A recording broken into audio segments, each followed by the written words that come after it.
कर ले आरत,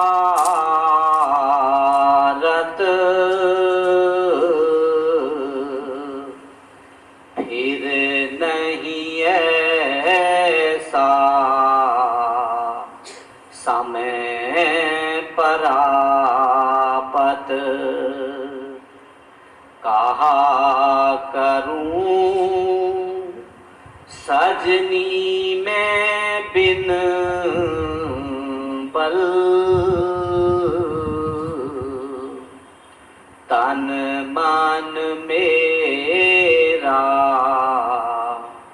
है आति चंचल। कर धीरज मैं करूं उपाय,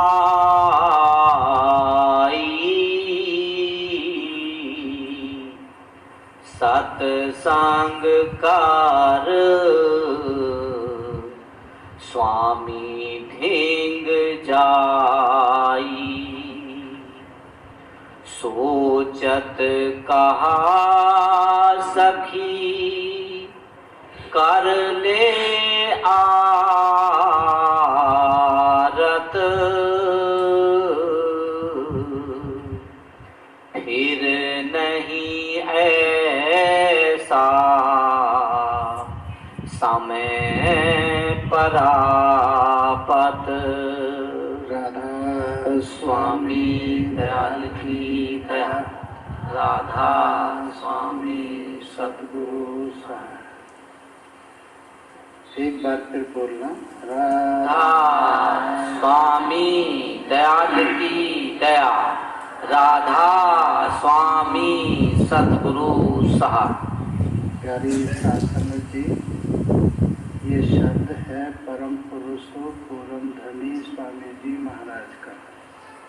स्वामी जी महाराज ने इस शब्द के अंदर समस्त मानव को उपदेश दिया है। समस्त मानव के अंदर, चाहे तो स्त्री हैं, चाहे पुरुष हैं, चाहे हिंदू हैं, चाहे सिख हैं, चाहे मुसलमान हैं, चाहे ईसाई हैं, चाहे जैनी हैं, हम किसी भी जाति के हैं, किसी भी मजहब के हैं, किसी भी धर्म के हैं, संतों का जो उपदेश होता है, इस शरीर के अंदर जो जीव आत्मा होती है, जिसको संत सूरत कहते हैं, मुसलमान फकीर उसको रूह कहते हैं, कुछ लोग जीव आत्मा कहते हैं। अब स्वामी जी महाराज जो उपदेश दे रहे हैं, हमारी आत्मा को उपदेश दे है। आत्मा ये जो मानव शरीर को मिला है, ये सोचने के लिए नहीं मिला, ये भजन ध्यान करने के लिए मिला, परमात्मा की भक्ति करने के लिए मिला। तो परमात्मा से दूर चली गई हो, ये परमात्मा के नजदीक आने के वास्ते ये नर्तन तुमको मिला है। ये सोचने का वक्त नहीं है, विचारने का वक्त नहीं है, ये तो भजन ध्यान करके परमात्मा के पास जाने का वक्त है। क्योंकि ऐसा वक्त फिर नहीं मिलेगा। जब जीव आत्मा 84 लाख यों में चली जाती है, जीव जंतु बनती है, पशु पक्षी बनती है, पेड़ पौधे बनती है। अंडज खान में 14 लाख प्रकार के जीव जंतु होते हैं, 14 लाख प्रकार के। इसलिए मानव शरीर एक अलग विशेष यंत्र है, आत्मा को परमात्मा के देश जाने का। तो ये वक्त आपको विचार करने का नहीं है, सोचने का नहीं है, ये वक्त को परमात्मा का ध्यान करने का है। हम सुबह को सोचते रहते हैं कि शाम को भजन करेंगे, शाम को सोचते हैं हम सुबह को भजन करेंगे, ध्यान करेंगे। और भाग्यशाली सोचते हैं वैसे, हर आदमी नहीं सोचता। तो स्वामी जी कहते हैं ये तो भजन ध्यान करने का अवसर तुम्हारे हाथ से निकला है। अब करना है तो कर लो भाई, ये समय मिलाना है। अब जो करना जल्दी से जल्दी कर लो, ये समय सबसे अनमोल है जो मानव का शरीर है। आप पशु पक्षियों को देखो, जीव जंतु को देखो, कीड़े मकोड़ों को देखो, घास फूस को देखो, तो भजन ध्यान नहीं कर सकते। आत्मा तो उनके अंदर है, लेकिन परमात्मा से मिलने का वो साधन नहीं है, वो जरिया नहीं है। ये मानव शरीर ही परमात्मा से मिलने का एक साधन है, एक जरिया है। जैसे हमारे कहीं से दूर दूर से आने का साधन रेल होती है, मोटर होता है, हवाई जहाज होता है, तो हम उससे यात्रा बहुत शीघ्र कर लेते हैं। अगर पैदल यात्रा करेंगे तो बहुत समय लगेगा, बहुत समय लगेगा, आ नहीं पाएंगे। इसलिए ये मनुष्य शरीर बहुत शीघ्र परमात्मा के घर जाने का रास्ता है। अब यहाँ पर 4 वेद हैं, 6 शास्त्र हैं, 18 पुराण हैं। चारों वेदों के अंदर, 6 शास्त्रों के अंदर, 18 पुराणों के अंदर कहीं भी उस परमात्मा का जिक्र नहीं है जिसमें से आत्मा निकल के आई है। राम का जिक्र है, कृष्ण का जिक्र है, ब्रह्मा का जिक्र है, विष्णु का जिक्र है, ऋषि मुनियों का जिक्र है, लेकिन जिस सागर में से आत्मा निकल के आई है वो सागर का जिक्र नहीं है। इसलिए कलयुग में स्वामी दया विचारी प्रकट करके शब्द पुकारी, जीव का स्वामी जग में आए, भवसागर से पार मिलाए। कलयुग में सबसे पहले कबीर साहब ने दया की। कलयुग में कबीर साहब को कम से कम 600 वर्ष हो गए आए हुए। उनके बाद गुरु नानक साहब आए, उन्होंने भी वही परमात्मा का उपदेश दिया जिसमें से आत्मा निकल के आई है। फिर तुलसी साहिब आए, एक तुलसीदास जी हैं जिन्होंने रामायण को लिखा, एक तुलसी साहिब हैं जिन्होंने घट रामायण को लिखा। तुलसीदास जी ने रामचरितमानस को लिखा, तुलसी साहिब ने घट रामायण को लिखा, इस मानव शरीर के अंदर की रामायण को लिखा। किसी राम का जिक्र नहीं किया। उन्होंने कहा सूरत सिया मन राम कहावा, 10वां द्वार अयोध्या लाना। हमारी जो सूरत है वो सीता के समान है, हमारा जो मन है वो राम के समान है। लेकिन जैसे आप यहाँ से अयोध्या जाओ, मंदिर तो बहुत मिलेंगे, पूजा पाठ करने वाले बहुत मिलेंगे, पूजा पाठ करने वाले बहुत मिलेंगे, लेकिन उसमें कोई अंतर नहीं होता। जैसे बच्चे जन्म यहाँ लेते हैं ना इस जगह पर, ऐसे अयोध्या में जन्म लेते हैं। जैसे आदमी की मृत्यु होती है ना यहाँ पर, ऐसी अयोध्या में होती है। जिस प्रकार जन्म होता है, जिस प्रकार मृत्यु होती है, वैसे ही यहाँ भी होता है, वहाँ भी होता है, कोई अंतर नहीं है। भाई राम के देश में अंतर होना चाहिए था, लेकिन अंतर नहीं होता है। जन्म मृत्यु में कोई अंतर नहीं है, खाने पीने में कोई अंतर नहीं है, अंतर है।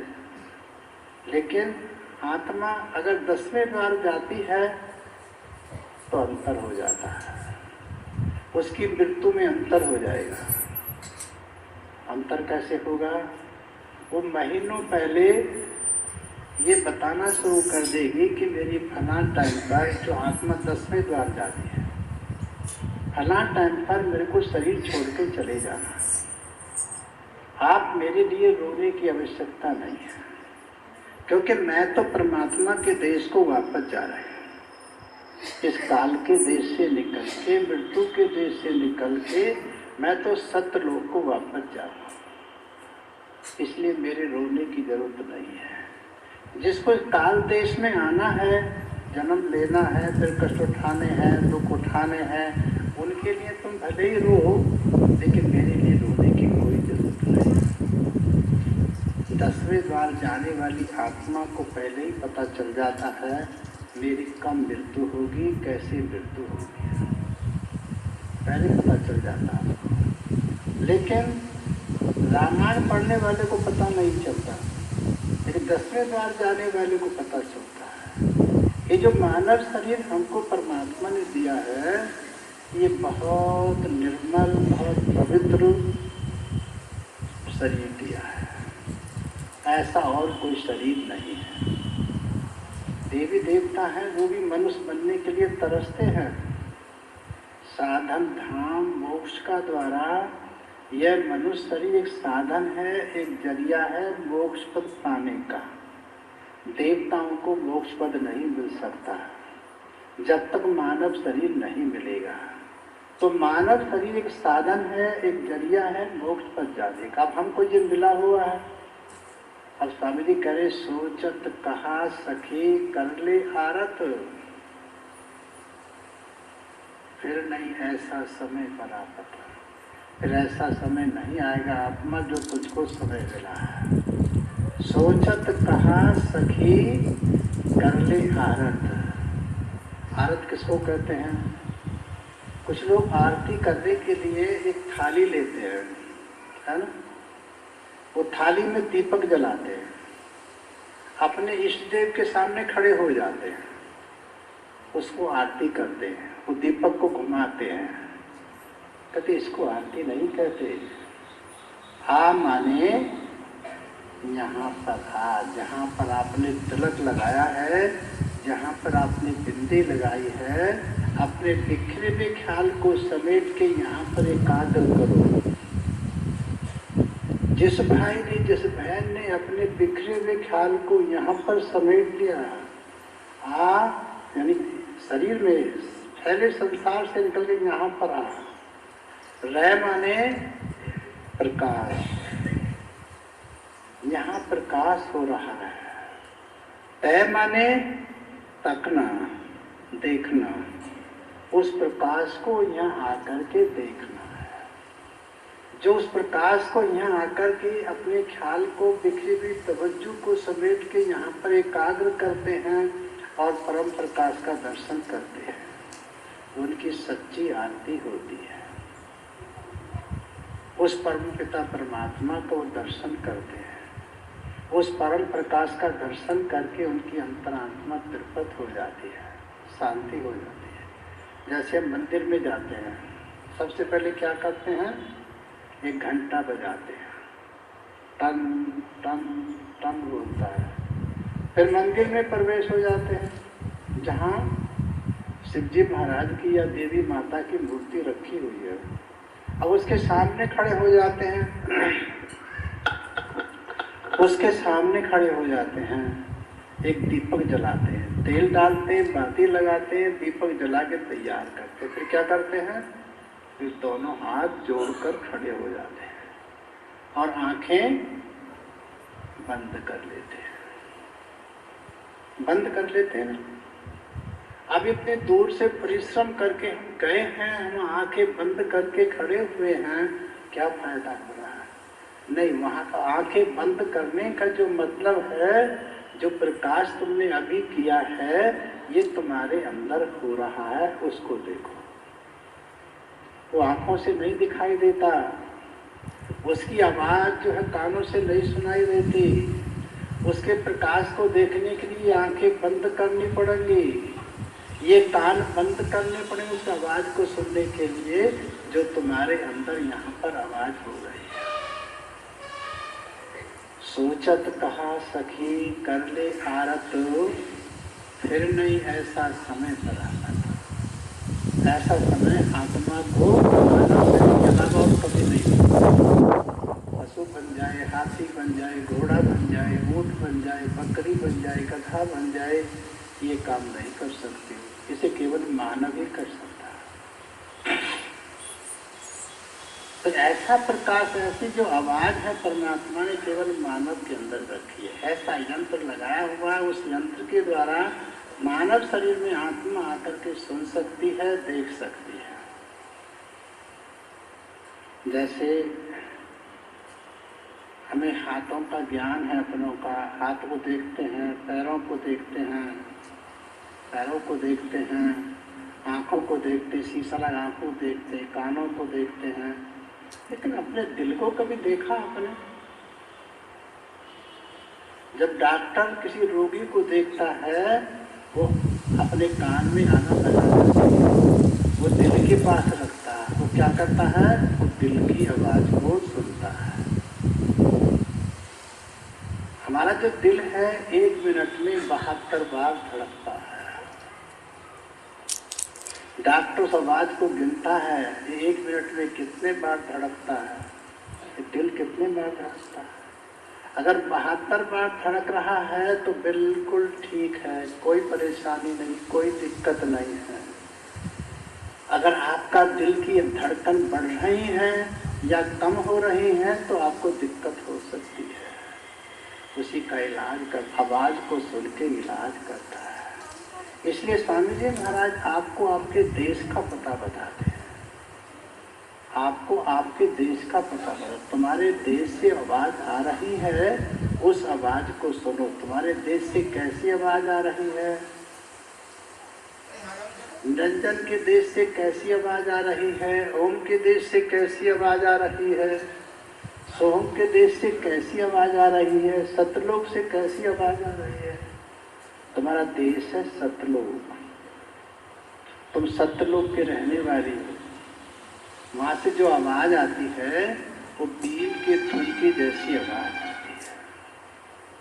आप उस पर ध्यान लगाओ, उसको ध्यान से सुनो, ताकि आपका ध्यान, आपका ख्याल आपके देश में पहुंच जाए और आपको आपके परम पिता परमात्मा का दर्शन हो जाए। अब इस काम को हम करते ही नहीं हैं। घंटा तो बजाते हैं हम, शंख तो बजाते हैं हम, और कई प्रकार के बाजे बजा लेते हैं, लेकिन अंदर की आवाज को नहीं सुनते। हम बाहर मुखी हो गए हैं, अंतर्मुखता हमारी खत्म होती जा रही है और बाहर मुखता हमारे अंदर आती जा रही है। इसलिए कबीर साहब ने, गुरु नानक साहब ने, तुलसी साहब ने, स्वामी जी महाराज ने आपको आपके शरीर के अंदर की आवाज से परिचय करने के लिए कहा है। बाहर की आवाजों को छोड़ो, आप अंदर की आवाज कौन से देश से आ रही, कहाँ से आ रही है। हम ये कहते हैं संग सुनो धुन कोई, सहस कमल दल जगमग होई। उस सहस्त्र कमल में ज्योति का प्रकाश जगमगा रहा है और घंटे संग की ध्वनि हो रही है। आंखें बंद करके, कान बंद करके आपने आवाज को सुना, उस प्रकाश को देखा है, तो आप सहस्त्र कमल में चले गए। आपके देश से जो आवाज आ रही है वो अलग किस्म की आवाज आ रही है हर देश से। जैसे आपका भारतवर्ष है, उत्तर प्रदेश है, पंजाब है, केरला है, अलग अलग भाषाएं सबकी है।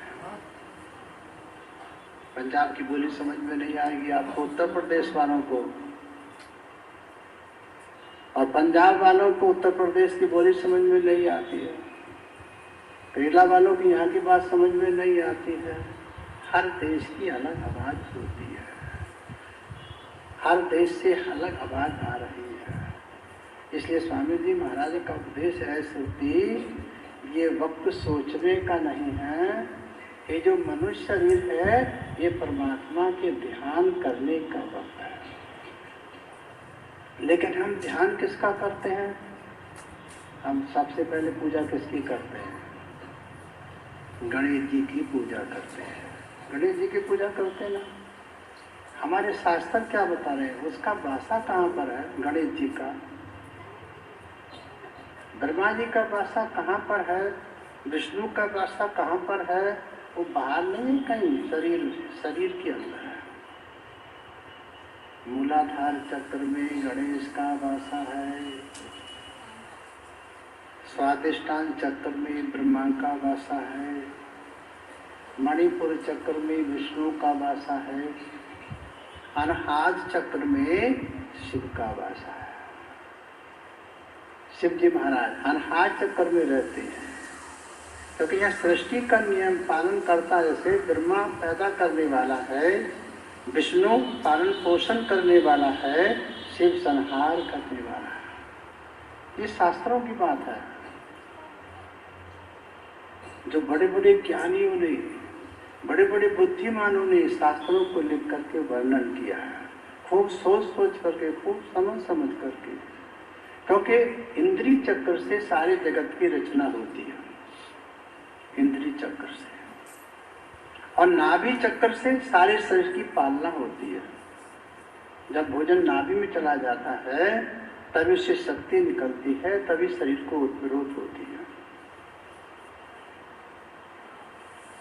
ब्रह्मा पैदा करने वाला है, विष्णु पालन करने वाला, शिव संहार करने वाला। संहार करने वाला क्यों है कि हृदय में उसका वासा है। जब हृदय की गति बंद हो जाती है तो सब समाप्त हो जाता है। हृदय का मालिक जो शिव है, हृदय की गति बंद होते ही समाप्त हो जाता है। एक मिनट भी एक सांस नहीं लेता, एक पल भी सांस नहीं लेता। हृदय को बंद होते के साथ ही सब खेल खत्म हो जाता है। तो हमारे ऋषि मुनियों जो शास्त्रों को लिखा, वो शास्त्रों में जो वर्णन किया वो अनुभव करके वर्णन किया। ऐसे संत सत्व जो वर्णन करते हैं वो अपने अंतर अनुभव करके उसको तब उसको कागजों पर लिखते हैं, हमारे वास्ते लिखते हैं। संत सदमुषि का बयान करते हैं। तो सोचत कहा सखे कर ले आरत। आरत कैसे करना है? अपने बिखरे हुए ख्याल को समेट करके अज्ञा चक्र में लाना है। अज्ञा चक्र में परम प्रकाश को देखना है, उसको तकना है प्रकाश को। आरत का मतलब है अज्ञा चक्र में अपने ख्याल को समेट कर एकाग्र करो या उस परम प्रकाश को देखो। आपकी सच्ची आरती होती है, आपकी प्रार्थना स्वीकार होती है जो इस प्रकार की आरती करते हैं। आगे फिर स्वामी जी बयान करते। कहा करूं सजनी मैं बिन बल, तन मन मेरा चंचल। और स्वामी जी महाराज बयान करते, स्वामी महाराज ने बयान किया, सोचत कहा सकी कर ले आरत, फिर नहीं ऐसा समय पर आता। अब आत्मा कर रही है, कहा करूं सजनी मैं बिन बल, मेरा तो कोई बल नहीं है, और भले तन मन मेरा अति चंचल है। एक पल के लिए, एक क्षण के लिए एक जगह विश्राम नहीं करता है, चलता ही रहता है, मन भागता ही रहता है, भागता ही रहता है। इसलिए मुझसे आरती, ये आरती नहीं हो सकती है। स्वामी का उपदेश है जो सच्ची आरती है वो तो यही आरती है, अपने ध्यान बिखरे हुए ख्याल को समेट के अज्ञा चक्र में लाओ और यहाँ परम प्रकाश को देखो। यहाँ पर जो शब्द हो रहा है वो शब्द कर्म की रेख कटावे, सबद सबद से जाय मिलावे। जो पहला शब्द है वो दूसरे शब्द तक आत्मा को पहुँचा देता है। जो सायतल कमल का शब्द है वो त्रिकुटी वाले शब्द पर पहुँचा देता है। त्रिकुटी का जो शब्द है वो 10वें द्वार के शब्द पर पहुँचा देता है। 10वें द्वार का जो शब्द है वो भ्रमर गुफा तक पहुँचाता है।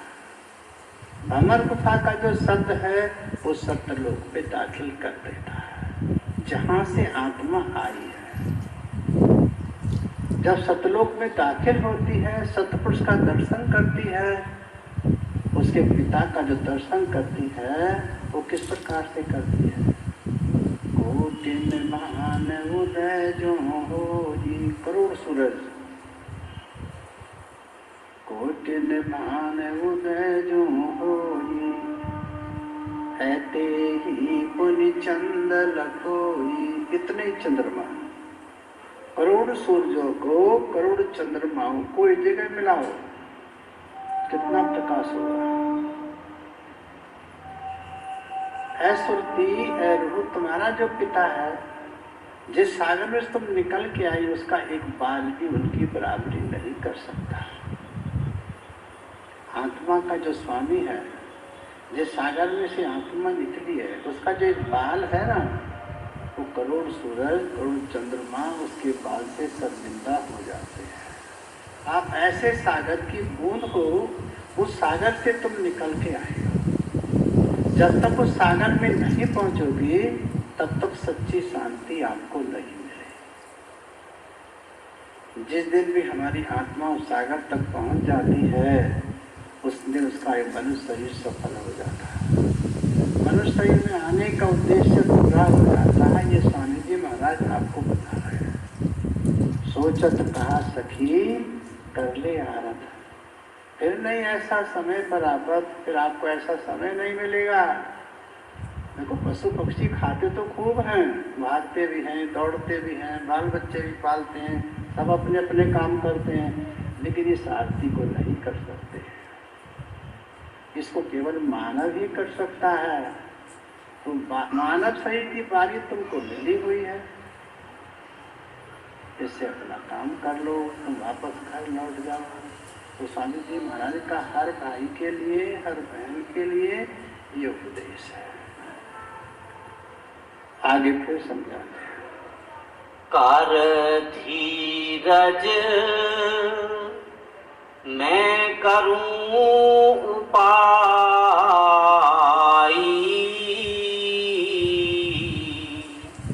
सत्संग कर स्वामी ढींग जाई। स्वामी कहते कर धीरज मैं करूं उपाय। है सुरती, है रूह, है जीव आत्मा, तो धीरज कर, मैं उपाय करता हूँ। कर धीरज मैं करूं उपाय, सत्संग कर स्वामी टिक जाए। तुम सत्संग करो संतों के पास जाकर के, तुम्हारा उपाय हो जाएगा। तुम्हारे अंदर प्रेम जागृत होगा, तुम्हारे अंदर उत्साह, परमात्मा से मिलने का उत्साह जागृत होगा। इस नर्तन में आने का जो उद्देश्य आत्मा का है, परमात्मा से मिलने का उद्देश्य है।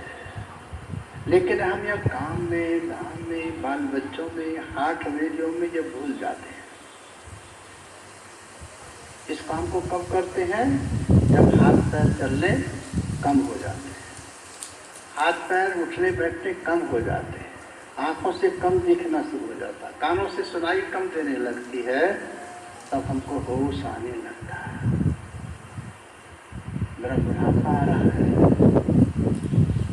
किसी के बाल बच्चे बात मानते हैं ना तो बड़ी खुशी होती है, और किसी के नहीं मानते तो दुख होता है। कितना परिश्रम किया है, कितनी मेहनत की है, पालने पोसने बड़ा करने में, आज तेरी बात नहीं मानते। तो स्वामी जी कहे तुम सत्संग करो, संत सद्गुरु के पास जाकर तुम्हें वहां से ज्ञान प्राप्त होगा, तुम्हें वहां से साधना करने का जरिया प्राप्त होगा। जो साधना करने का जरिया प्राप्त हो जाता है, तब हम कहीं भी बैठ करके उस जरिए को अपना सकते हैं। फिर चाहे मंदिर में बैठो, चाहे मस्जिद में बैठो, चाहे गुरुद्वारे में बैठो, चाहे आश्रम में बैठो, कहीं भी बैठो, आपका ध्यान अपने अंदर जाने का प्रयास करेगा, बाहर नहीं। आपको ध्यान को बार बार अज्ञा चक्र में लाना पड़ेगा। यहीं पर उस प्रकाश को मिलने की युक्ति प्राप्त होती है। तो स्वामी जी महाराज समझाते हैं, कर धीरज मैं करूं उपाय, सत्संग कर स्वामी टिक जाइए। ये उपाय है, तुम सत्संग करो। देखो तप के बरस हजार हैं, सत्संग की घड़ी एक, तो भी नहीं बराबरी सुखदेव की आदि। सुखदेव जी जो वेद व्यास के पुत्र थे, ये वर्णन करते 1000 वर्ष तपस्या करो, 1 घंटे सत्संग करो। तपस्या का फल सत्संग से कम होता है। 1000 वर्ष तपस्या, 1 घंटे का सत्संग। एक बार विश्वामित्र जी के पास वशिष्ठ जी चले गए, जो कृष्ण रामचंद्र जी के गुरु थे। वशिष्ठ जी विश्वामित्र जी के पास गए। एक दिन ठहरे, 2 दिन ठहरे, तीसरे दिन वशिष्ठ जी ने हाथ जोड़ के प्रार्थना की कि भैया अब मैं अपने आश्रम को जा रहा हूँ और नहीं रुक सकता हूँ। तो विश्वामित्र जी प्रसन्न होकर के उन्होंने 60,000 वर्ष तपस्या किया था विश्वामित्र जी ने। तो 30,000 वर्ष की तपस्या का फल वशिष्ठ मुनि को दे दिया।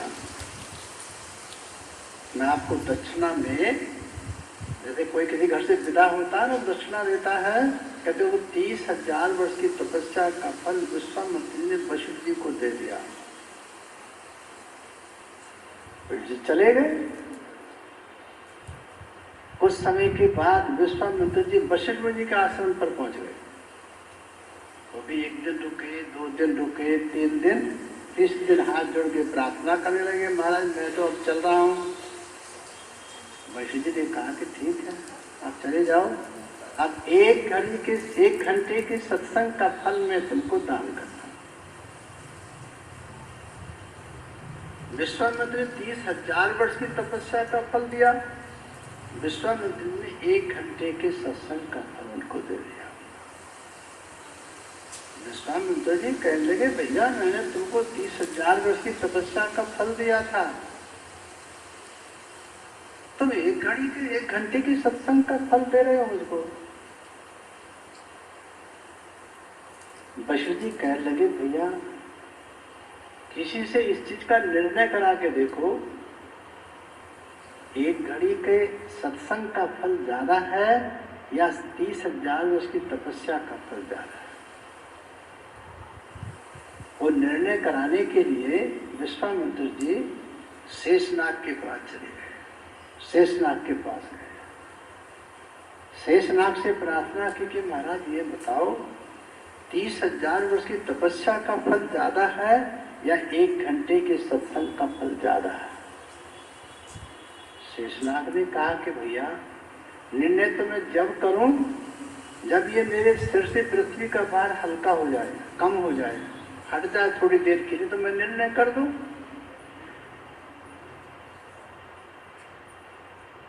विश्वामित्र ने कहा कि मेरे पास, आपके पास कुछ पूंजी है तो पृथ्वी माँ को दे दो, थोड़ी देर के लिए मेरे सिर से अलग हट जाए, मैं निर्णय कर दूं।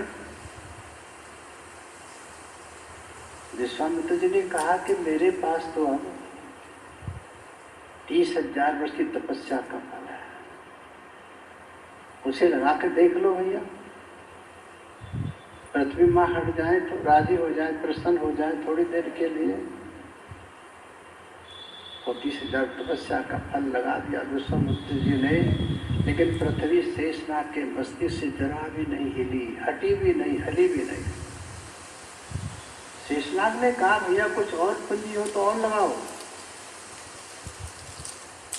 विश्वामित्र जी ने कहा केवल मेरे पास अब 1 घड़ी के सत्संग का फल है जो वशिष्ठ मुनि ने मुझको भेंट किया, तो उसे भी लगा के देखो। जब 1 घंटे के सत्संग का फल विश्वामित्र जी ने पृथ्वी माँ को लगाया तो पृथ्वी माँ शेषनाग के मस्तिष्क से अलग हट गई। जब अलग हटी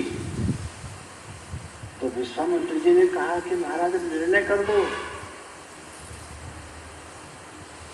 शेषनाग ने कहा कि अभी निर्णय करना बाकी रह गया है, जो तुमने स्वयं देख लिया है 30,000 वर्ष की तपस्या से पृथ्वी तनिक नहीं हटी है। 1 घंटे का सत्संग लगते के साथ शेषनाग के सर से पृथ्वी अलग है, अब निर्णय करना बाकी क्या रह गया है। 1 घड़ी पुनः आध घड़ी, आधों में से आधे घंटे में से आधे घंटा आप सुमृत करो, उस परमात्मा का ध्यान करो। सबसे बड़ी भक्ति, सबसे बड़ी तपस्या परमात्मा का ध्यान करना। तो स्वामी जी महाराज भी यही बता रहे हैं, सोचत कहाँ सके कर ले आरत, फिर नहीं ऐसा समय। कहा करूं सजनी मैं बिन पर, तन मन है मेरा अति चंचल। मेरा तन मन जो चंचल है ये ठहरता नहीं है। अगर सत्संग का फल लगा दिया जाता है तो आपका सत्संग से जो ज्ञान प्राप्त होता है वो किसी से ज्ञान प्राप्त नहीं होता। जो ज्ञान सत्संग में बैठ करके हो जाता है वो ज्ञान कहीं नहीं मिलता है। वाल्मीकि एक लुटेरे थे, एक डाकू थे, बाला भीम थे, बालपने से ही लुटेरे थे, डाकू थे। लेकिन एक घड़ी, आधे घंटा नारद मुनि की संगत मिल जाने से वाल्मीकि का जीवन पलट गया। कैसे पलट गया? जब लोगों को पता चल गया इधर भाला भील रहता है, इधर वो लूट लेता है, पीट देता है, मार देता है, उधर तो लोगों ने जाना बंद कर दिया। एक रोज नारद मुनि आ रहे थे, वो सीधे उधर को ही आ रहे थे। वाल्मीकि देख रहे थे अब कई दिन से कोई आया ही नहीं, लूटने के लिए पिटने के लिए कोई आया ही नहीं। जब नारद मुनि को आते हुए देखा, बीना बजाते हुए देखा, तो वाल्मीकि प्रसन्न हो गए, कोई आ तो रहा है। फिर सोचते ये तो साधु लगता है। फिर सोचते तुझे साधु से क्या लेना देना, तुझे तो लूटना है, तुझे तो पीटना है, तुझे सामान छीनना, तुझे तो उसका। नारद मुनि धीरे धीरे पास आ गए, बीणा बजा रहे थे। झट से वाल्मीकि ने बीणा को पकड़ लिया और उसको छीनने लगे। नारद मुनि ने कहा भैया क्या करते हो? महाराज मेरा काम है लूटने का, पीटने का, छीनने का मेरा काम है, रोज करता हूँ उस काम को मैं। कहते ये पाप कर्म है, इस पाप में कोई शामिल नहीं होगा। तुम्हारे बाल बच्चे, तुम्हारी बीवी, तुम्हारे माता पिता से शामिल नहीं होने के, वो खाएंगे तो जरूर लेकिन शामिल नहीं होने के। कहते नहीं, मेरी बीवी शामिल होगी, मेरे पाप कर्म में शामिल होगी, मेरे बच्चे शामिल होंगे, मेरे माता पिता जो खाते हैं ना वो तो शामिल तो होंगे, उनको शामिल होना पड़ेगा। कहते बिल्कुल नहीं होंगे। नारद ने कहा तुम अपनी बीवी से पूछो पहले जाकर, तो तुम्हें बहुत प्यार करती है ना वो, उसी से पूछो पहले जाकर। जब मैं पाप कर्म करता तो तुम शामिल होगी। बीवी के पास चलती तो बीवी पानी भरने आ रही थी, बीवी रास्ते में मिल गई। जब रास्ते मिली तो वाल्मीकि ने पूछा जरा मेरी बात सुनो, ऐसा साधु मुझे मिला है जिसने ये कहा कि पाप होता है, कोई तुम्हारे पाप में शामिल नहीं होगा। बीवी ने कहा हाँ स्वामी कहो क्या कहते हो। जो मैं कर्म करता हूँ, लूटता हूँ, लोगों को पीटता हूँ, ठगता हूँ, उस पाप में तुम शामिल होगी कि नहीं होगी? बीवी ने कहा देखो स्वामी, उस पाप में मैं शामिल नहीं होने वाली हूँ। तुम अपना काम करते हो, मैं अपना काम करती हूँ। तुम्हारा काम है मुझको रोटी खिलाना, मुझे कपड़ा पहना, तुम्हारा काम है, तुम्हारी ड्यूटी है ये। और मेरा काम है तुम्हारी सेवा करना, तुम्हें खाना बना के देना, तुम्हारी रात को सेवा करना मेरा काम है, मैं काम करती हूँ, फिर मैं पाप में शामिल क्यों हूँ? वाल्मीकि की समझ में आई ये तो अपना काम करती है, अब मेरा काम है खाना देना, कपड़े देना, इसका मेरा काम है। कमा के लाओ, कुछ भी करो, लेकिन पाप कर्म तुम्हारे जिम्मे तुम्हें पड़ेगा। फिर बच्चों से पूछते हैं कि भाई तुम मेरे इस पाप में शामिल होगे कि नहीं होगे? बच्चे कहते देखो पापा, हमारा पेट भरना तुम्हारा काम है, तुम्हारा हुक्म मानना हमारा काम है, पेट भरना तुम्हारा काम है। जब हम बड़े हो जाएंगे फिर हमारा काम हो जाएगा आपका पेट भरना, अभी तो तुम्हारा काम पेट भरना हमारा। ये पाप की जो बात है इसमें शामिल हम नहीं होने वाले। हम अपना काम कर, तुम्हारा कहना मानते हैं, जैसे तुम कहते हो वैसे ही करते हैं हम, लेकिन रोटी देना तुम्हारा काम है। अब तुम लूट कर लाओ, पीट कर लाओ, कमा कर लाओ, अरे पूरी पूरी नहीं खाएंगे, आधी आधी खा लेंगे, सब्जी से नहीं खाएंगे, नमक से खा लेंगे, पाप करके मत लाओ, किसी को लूट कर मत लाओ, पीट कर मत लाओ। वाल्मीकि फिर माता पिता के पास जाते हैं। माता पिता से पूछता है कि पिताजी बताओ, मैं जो ये पाप कर्म करता हूँ, लोगों को लूटता हूँ, पीटता हूँ, इस पाप में तुम शामिल होगे कि नहीं? पिताजी कहते हैं देखो बेटा, हमने अपनी ड्यूटी पूरी कर दी है, तुमको कमा करके खूब खिलाया है, खूब सुंदर कपड़े पहनाए हैं, हमने लूटना नहीं सिखाया, किसी को पीटना नहीं सिखाया। अब तुम्हारा काम है तुम हमको रोटी दो मत दो, हम तुम्हारे पाप में शामिल नहीं। वाल्मीकि जब उधर से आया था, एक डाकू की शक्ल में था। जब अपने माता पिता, अपने परिवार का उपदेश सुना तो हाथ जोड़कर जा रहे हैं, नारद मुनि की तरफ को जा रहे हैं। नारद मुनि को बांध कर गए थे, नारद मुनि खुले बैठे अपनी वीणा बजा रहे हैं। नारद मुनि के पैरों में गिर जाते हैं वाल्मीकि। नारद मुनि कहते हैं देखो, इस मंत्र का आप जाप कर लो, आपका जीवन सफल हो जाएगा। वही वाल्मीकि उसी से जाप करने लगा, उस नाम का जाप करने लगा। वाल्मीकि जपे उल्टा नामा, जप जप हुए ब्रह्म समाना। नाम को जपते जपते ब्रह्म के समान हो गया, ब्रह्म ज्ञान प्राप्त हो गया।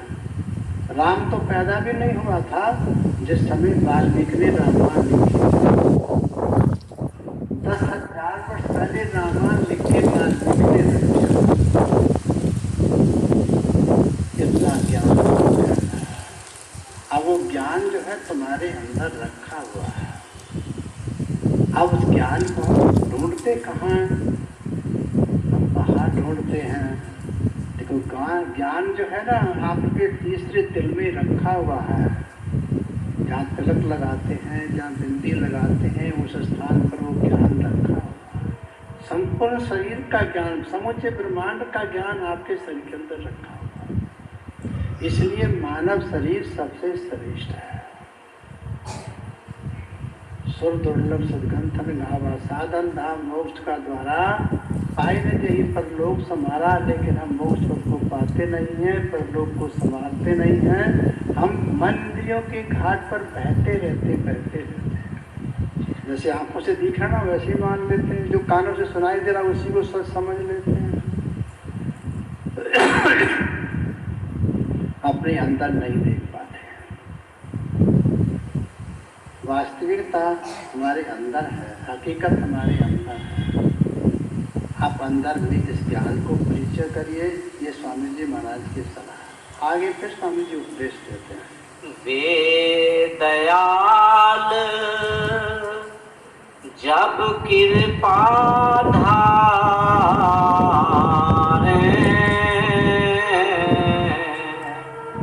मन चंचल को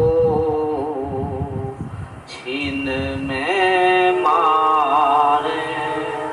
अरे स्वामी जी महाराज का उपदेश है। स्वामी जी महाराज के ये वचन है। महाराज कह रहे हैं वो दयाल आपके अंदर बैठा हुआ है, वो दयाल जब कृपा धारे तो वो दयाल की कृपा होगी। ये मन जो चंचल है एक क्षण में समाप्त हो जाएगा, एक क्षण में समाप्त। इसको मन क्यों कहा गया है? इसको मन को क्यों मन कहा गया है? मन कितने किलो का होता है? 40 किलो का मन होता है। 5 तत्व, 25 प्रकृति, 5 तत्व 25 प्रकृति 30 हो गए और 10 इंद्रियां। आँख, नाक, कान, हाथ, पैर, 10 इंद्रियां, 40 को मिलकर के मन तैयार होता है। जब शरीर में 5 तत्व, 25 प्रकृतियां, 10 इंद्रियां प्राप्त हो जाती हैं, तभी मन प्रवेश हो जाता है। फिर 5 तत्वों का, 25 प्रकृतियों का आभास कहाँ जाकर के खत्म होता है? जब हमारा ध्यान अज्ञा चक्कर में लग जाता, हम शरीर की सुध भूल जाते हैं, कुछ याद नहीं रहता। कहाँ बैठे हैं? कितनी देर बैठे, ऐसी अवस्था में चले जाते हैं। फिर मन की दौड़ शांत हो जाती है। ये स्थान केवल अज्ञा चक्र है आपका। इस स्थान पर अपने बिखरे हुए ख्याल को समेट करके ले जाइए और इस मन से ऊपर उठ जाइए। स्वामी जी महाराज का उपदेश है, आगे फिर उपदेश करते हैं। शब्द थाल देवे श्रुत हाथा,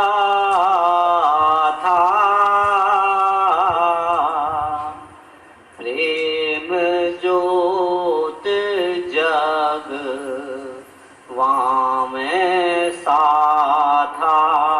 आप स्वामी धीरे धीरे शब्द थाल दे में श्रुत हाथा, शब्द ज्योत जगवा में साथा।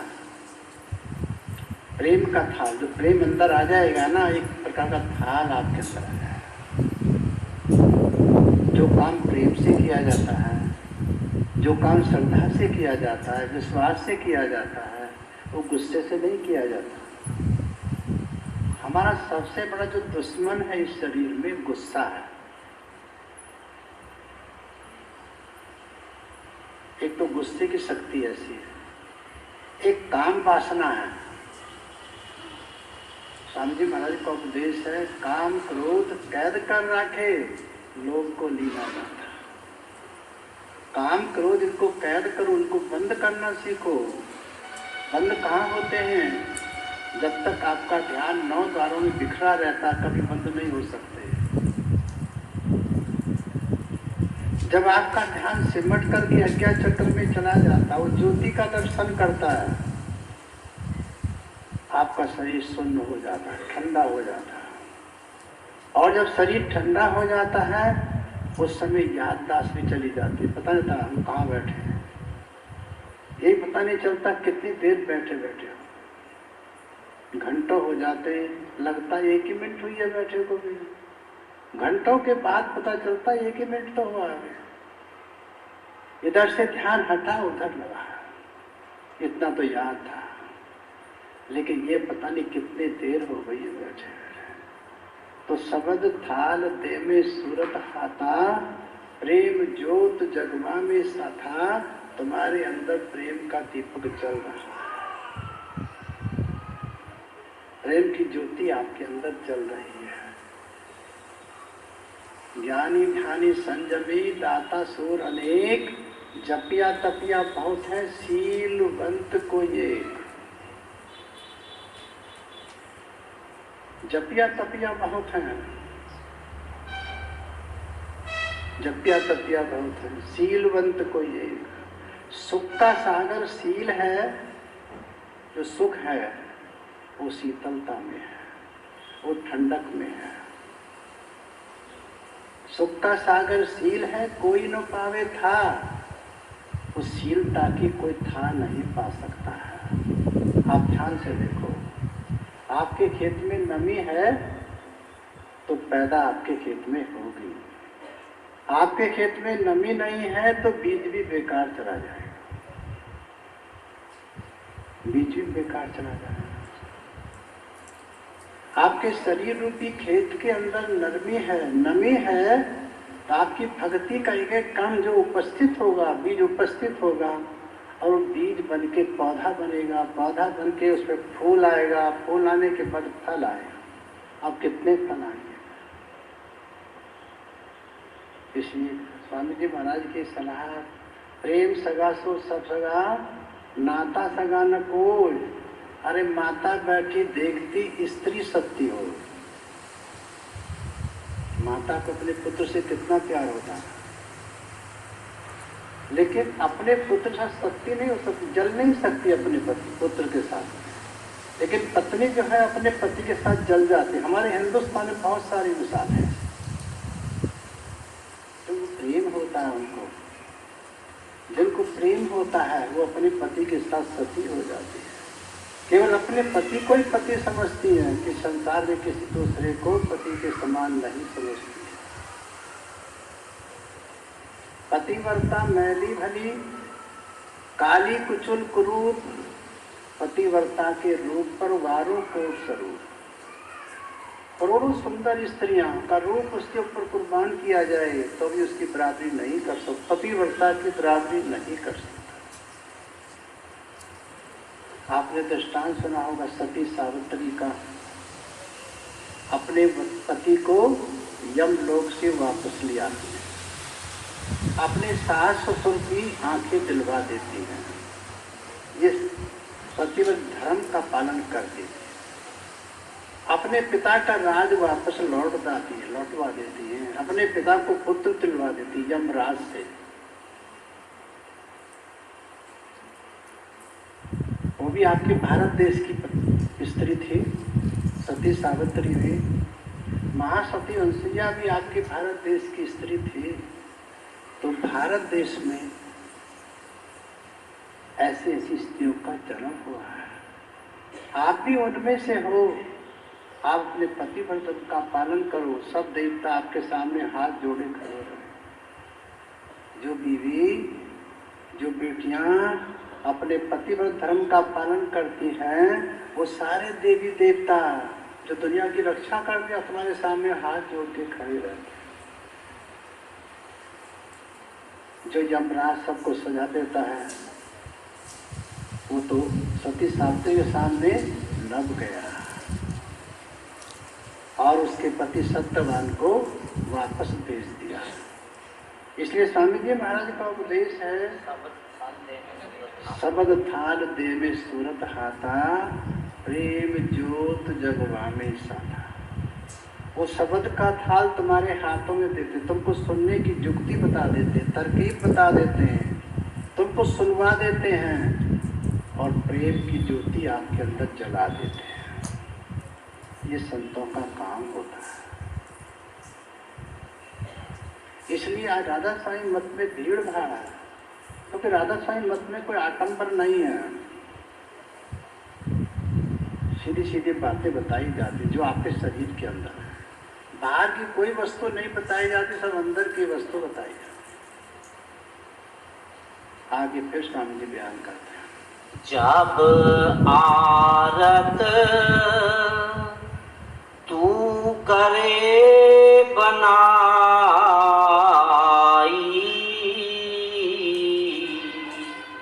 तब ही मुक्ति पदारथ पाई।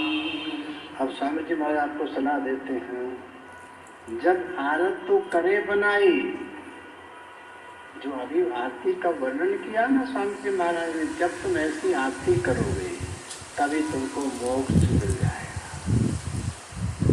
तभी सावागमन से छूट के 84 के चक्कर से मुक्त होकर के अमर पद को चली जाओगी आत्मा। ऐसी आरती करो। ये दिखावे की आरती नहीं, एकांत में बैठ करके ध्यान के द्वारा होती है। ये आरती श्रुत के द्वारा होती है, रूह के द्वारा होती है। इस आरती को श्रुत कर सकती है, रूह कर सकती है, जीव आत्मा इस आरती को कर सकती है। तुम्हारा जो ख्याल है ना अंदर में, ये इस आरती को कर सकता है। जब आरत तो करे बनाई, तभी मुक्ति पदारथ पाई। जब ऐसी आरती करोगे तभी तुमको मोक्ष पद मिलेगा, जीते जी मोक्ष पद हो जाएगा। मरने के बाद का इंतजार है, जीते जी उस मोक्ष पद को आपको कितना आनंद मिलता है उसमें। आगे फिर स्वामी जी बयान करते हैं। यह निश्चय कर साची जानो, तुम स्वामी को समरथ मानो। अब स्वामी जी सलाह दे रहे, तुम निश्चय कर साची जानो, तुम स्वामी को समर्थ मानो, अपने संत सदगुरु को समर्थ समझो, तो तुमको सच्ची आरती करने का तरीका मिलेगा, सच्चा ढंग सीख जाओगे और जल्दी से जल्द शीघ्र से जीते जी मोक्ष को प्राप्त हो जाओगे। आगे फिर समझा दें। भोग लगाए लेव प्रसादी,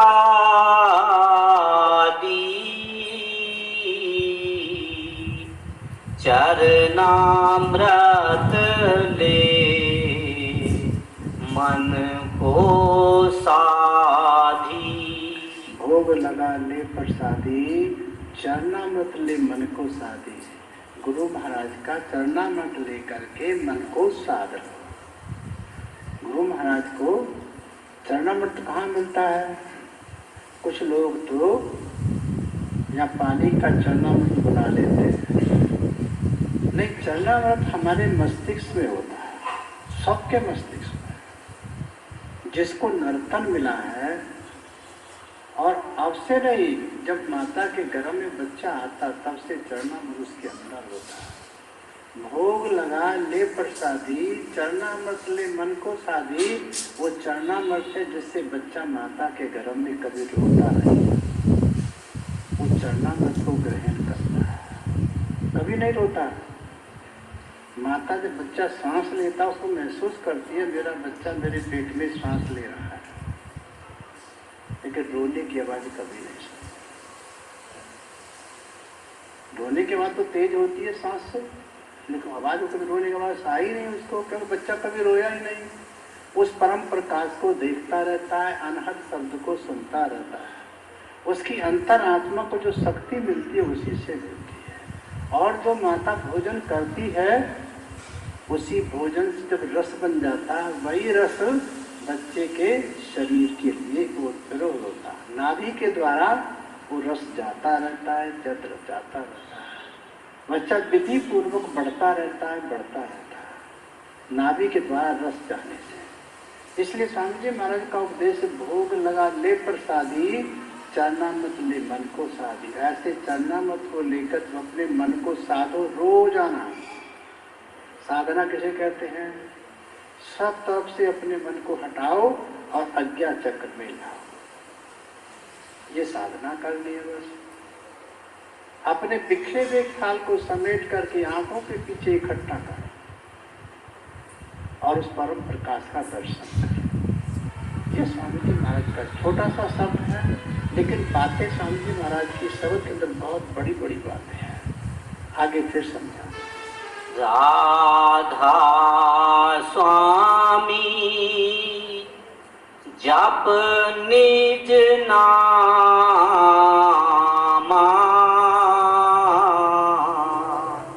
सात लोक पावे ताप धामा। अब स्वामी जी महाराज शब्द को समाप्त करते हुए बड़े प्यार से समझाते हैं। राधा किसको कहते हैं? आत्मा को राधा कहते हैं।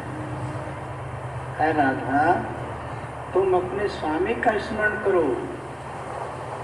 लेकिन हम देवताओं की पूजा करते हैं, पत्थरों की पूजा करते हैं। देवताओं की नहीं, पत्थरों की पूजा करते हैं।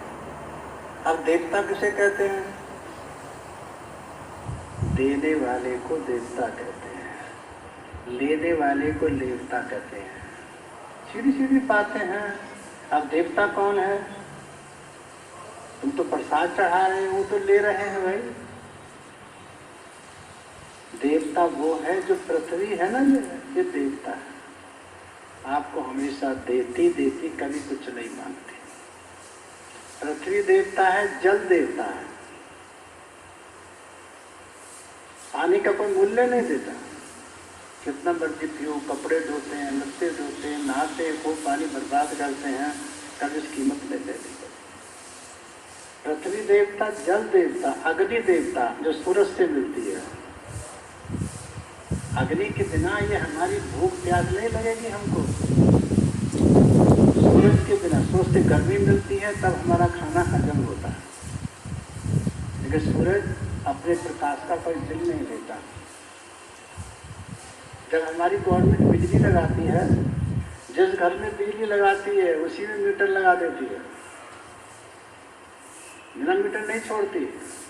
आप कितनी बिजली खर्च करते हो? एक महीने में बिल आ जाता, आपने इतनी बिजली खर्च की, कितना बिल दे दो। उस बिल को जमा मत करो, अगली बार पेनल्टी लग के आएगा। पेनल्टी वाला बिल भी जमा मत करना, तो पेनल्टी के ऊपर पेनल्टी लग के आएगी। लेकिन सूरज कई कैलेंडर भेजता है आपके पास, बिल भेजता है कभी किसी के पास। कितना मर्जी गर्मी ग्रहण करो, कितनी मर्जी धूप लो, कभी कोई बिल नहीं। पृथ्वी देवता है, जल देवता है, अग्नि देवता है, वायु देवता है। इस वायु के बगैर भी हम जीवित नहीं रह सकते, लेकिन कोई बिल नहीं है इसका, कोई बिल नहीं लिखी। और आकाश देवता है, जो हमको आकाश प्रदान करता है, वो भी देवता, वो भी देता ही देता है, वो कभी नहीं लेता है कुछ। तो देवता का हम पृथ्वी माता को प्रणाम कभी नहीं करते, लेकिन बुरा नहीं मानती हूँ, फिर भी बुरा नहीं मानती। आप किसी देवता को प्रणाम करिए, बुरा मानेगा, मुझे प्रणाम नहीं किया। ऐसे देवता को देखो, उसकी पूजा करो, उसको नमस्कार करो, जो कोई बुरा नहीं मानता। तो स्वामी जी महाराज का उपदेश है, स्वामी जी महाराज कह रहे हैं, है सुखी, है राधा, तुम अपने पति के नाम को जापो। आत्मा का जो स्वामी है, जिस भंडार में से आत्मा निकल के आई, तो उसका ध्यान, उसका ध्यान। संत सद्गुरु उसी का ध्यान कराते हैं, जिस सागर में से आत्मा निकल के आई है। और कहाँ से ध्यान करना सिखाते हैं? कुछ भाई बहन डरते हैं, अगर हमने अपनी देवी की पूजा छोड़ दी तो नाराज हो जाएगी, अगर डरते हैं। लेकिन संत सद्गुरु पहले उस देवी के नाम को ही जपवाते हैं, क्योंकि जिस देश में रहते हो उससे जाना आपको, जब तक वो परमिशन नहीं देगा तब आप नहीं जा सकते। जब आप उसका नाम जपते हो तो परमिशन क्यों नहीं देगी वो क्यों बुरा मानेगी? बुरा नहीं, कभी बुरा नहीं माना। नाम जपने वाले की सेवा करती हैं, पूजा करती हैं। ऐसे नाम का पता ब्रह्मा जी को नहीं चला, विष्णु जी को नहीं चला, शंकर जी को नहीं चला, जिस नाम को संत में बता। तो राधा स्वामी जपन नामा सबको पावे सतलोक ठिकाना। आत्मा, अब तुम अपने पति का नाम जपोगे तभी अपने देश को वापस जाओगे। इस काल में अटके रहोगे, अंतर करते रहोगे, जब तक करते रहोगे, तीर्थ पर कभी नहीं जा सकते आप, यही जन्म होता रहेगा। अगर तीर्थ करते रहोगे, जहाँ आशा तहाँ पाता। आपकी आशा जल में है ना, जलने के बाद होगा। अब जल में कोई मनुष्य तो रह नहीं सकता, रह सकती है, सकते हैं, कछुए रह सकते हैं, जल के जीव पर रह सकते हैं, आदमी नहीं रह सकता। ऐसा जन्म लेगा, जल में रहने के लिए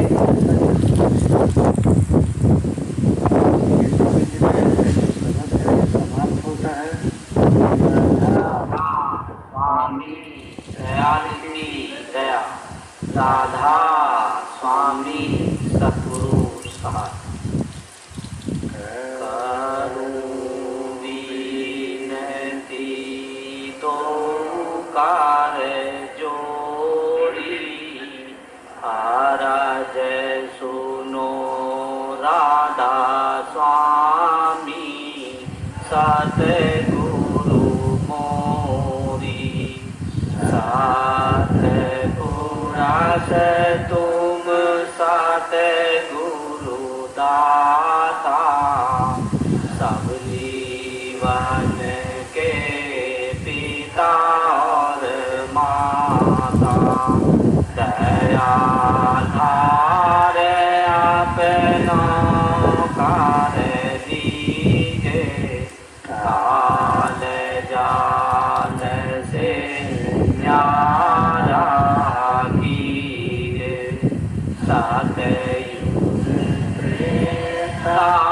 स्वापार बीता, ताऊ न जानी शाबद की रीता कल युग में स्वामी दया विचारी परगट करके शब्द पुकारी जीव काज स्वामी जग में आए भवसागर से पार लगाए तीन छोड़ चौथा पद दीना सत नाम सत गुरु गत जीना जग मग जोत होत उजियारा गगन सोत पर चांद्र निहारा सीत सिंहासन छत्र विराजे अनहद शब्द गैव दूध गाजे क्षर अक्षर निराक्षर पारा विनती करे स्वामी दास तुम्हारा लोक आलोक पाऊं सुख धामा चरण शरण स्वामी निजो विश्रामा करुणीनति तो कर जोरी स्वामी तो कर जोरी नाराज राधा स्वामी साचे राधा स्वामी दयाल की दया राधा स्वामी सतगुरु साहब पैटर्न प्रोग्राम है तो